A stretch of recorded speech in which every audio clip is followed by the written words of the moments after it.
So a while back, I tried to look at the environmental impact of Amazon's The Rings of Power, and then I did a follow-up, looking at the environmental impact of Amazon as a whole company. But today, I'm going to be examining the environmental impact of the FIFA 2022 World Cup. So this World Cup in Qatar was boasted as being very green. It was claimed it would be carbon neutral. Qatar as a host was from the start very controversial for a number of reasons. In the run-up, people had concerns about Qatar's human rights record, the lack of infrastructure in the country, and the climate not being suitable for the event. So we will in a moment be having a look at an article in the UK Guardian titled, "Will Qatar really produce the world's first carbon neutral World Cup in history?"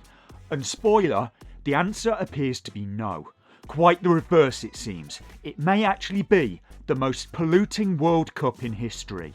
So I was critical of Amazon's The Rings of Power for emitting an estimated 14,000 tonnes of CO2 during the filming of Season 1. The FIFA World Cup 2022, by FIFA's own estimates, will result in the emission of 3.6 million tonnes of CO2, and that's from FIFA's estimates. An article on the BBC titled "Qatar World Cup, FIFA's carbon neutrality claim misleading and incredibly dangerous" put it considerably higher. The article states that FIFA's claim that the Qatar World Cup will be carbon neutral is dangerous and misleading, and the tournament could have a carbon footprint 3 times higher than stated, environmentalists say. Football's world governing body is also facing challenges across Europe and an open letter asking for its sustainability policies to be scrapped. FIFA says the Qatar World Cup will have a footprint of 3.6 million tonnes of equivalent carbon waste, which will be offset by a number of initiatives. We did a little digging into FIFA's carbon footprint estimate, and we think it's way over 10 million tonnes, so 3 times that at least, said Mike Berners-Lee of Lancaster University, and climate scientist Professor Kevin Anderson of Manchester University said FIFA's claim is deeply misleading and incredibly dangerous. Anderson said there will be a direct human cost to this tournament. This is a huge amount of emissions for one sporting event. It's these emissions that will have an impact around the world. Berners-Lee also said carbon neutral is a dodgy term.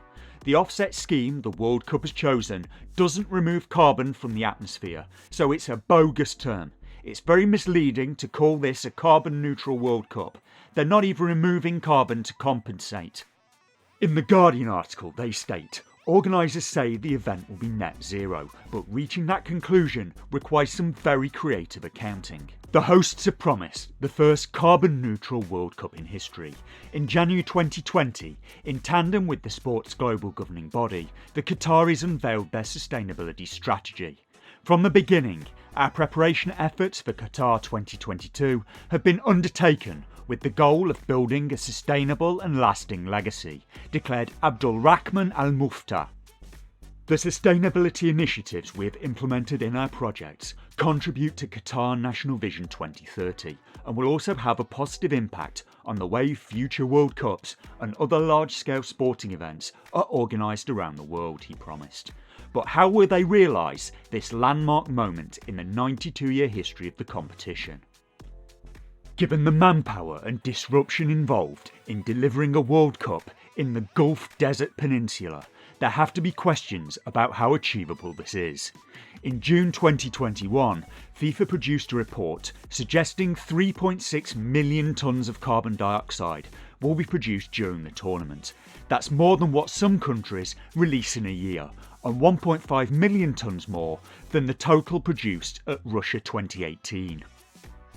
Organisers are keen to emphasise the compact design of the tournament, which will see fans, players and officials fly into one airport and stay in one location. The longest distance between stadiums is 75 kilometres, and 5 of the arenas are connected to the Doha metro. But equally, a recent report by Reuters highlighted the strategies required to support the tournament.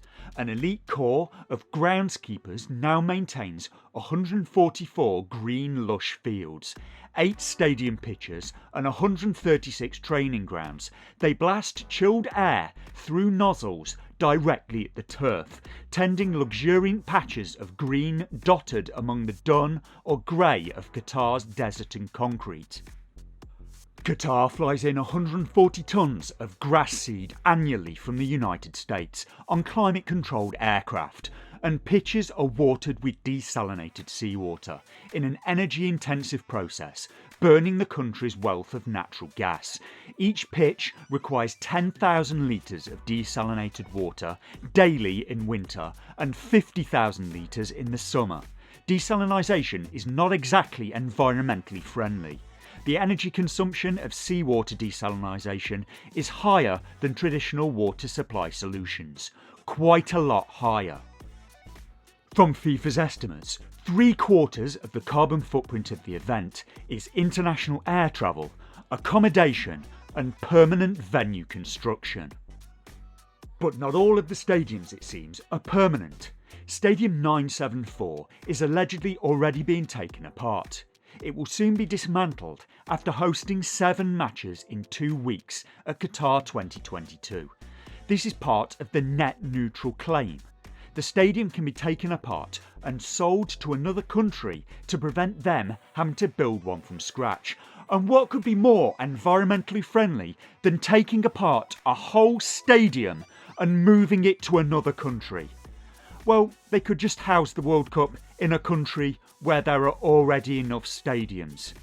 Or by picking a host country where there are a lot of football fans already, they could reduce the need for overseas flights. The story continues in an article published in France 24. When Qatar was awarded hosting duties for the biggest event in football, the Gulf nation promised to host the first carbon-neutral World Cup. While organisers have introduced several green initiatives, environmentalists accuse the event's governing body of greenwashing its environmental claims. Hosting a Football World Cup tournament may be good for fans, players and sponsors, but it's rarely good for the planet. The 2022 World Cup, due to start on November 20th in Qatar, has already received bad publicity over migrant rights issues. Now environmentalists are criticising the competition over its devastating environmental impact. With its recently built, air-conditioned stadiums and 150 daily flights to bring in fans, the 2022 World Cup has been slammed as one of the biggest environmental fiascos in the competition's history. In January 2022, Qatar promised to make the 2022 tournament the first carbon-neutral World Cup. In September of that year, the organising committee detailed a roadmap to meet the challenge. Our goal is to offset all greenhouse gas emissions while advancing low-carbon solutions in Qatar and the region. A carbon-neutral tournament is delivered through a 4-step process: awareness, measurement, reduction and offsetting, said the committee in a statement. Organisers plan to use large quantities of renewable energy and environmentally responsible materials, as well as adopt carbon offsetting measures. The World Cup in Qatar will change the way future FIFA World Cup competitions and other sporting mega events are organised, the statement added. This promise of carbon neutrality is absolutely not credible, said Gilles Dufresne, lead author of the Carbon Market Watch report published in May 2022, examining Qatar's claims. This is a blatant example of greenwashing. In June 2021, a FIFA report indicated that the 2022 World Cup would produce up to 3.6 million tonnes of carbon dioxide. By comparison, France releases about 4.2 million tonnes a year. The 2018 World Cup in Russia generated 2.1 million tonnes of CO2. It's inherent in this type of competition, which brings together fans from all over the world in one place. As things stand, a Football World Cup cannot be green. Despite our efforts, the environmental impact will still be significant, said Dufresne. In my opinion, this is a real problem, although it's high time we take this reality into account when organising the next World Cup. FIFA would rather launch a greenwashing campaign.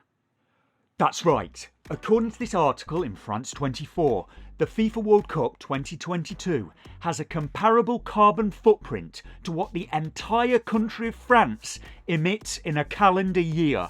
And if the academics the BBC were quoting are correct, this World Cup will have the carbon footprint of the entire country of France for over 2 years. So why did FIFA give the go-ahead to World Cups in Russia and Qatar, given that neither seems to have been suitable? Why did they give World Cups to countries with suspect human rights records, and this World Cup that appears to be the most polluting in history? Well, according to this story in the New York Times, titled "US says FIFA officials were bribed to award World Cups to Russia and Qatar," for nearly a decade, Russia and Qatar have been suspected of buying votes to win hosting rights for the 2018 and 2022 World Cups. On Monday, for the first time, the Department of Justice put things in black and white. So according to that story, FIFA made what seems to be an illogical, morally dubious and environmentally catastrophic choice, in short, because they were bribed. Could you make me a cup of tea, please, Stephanie?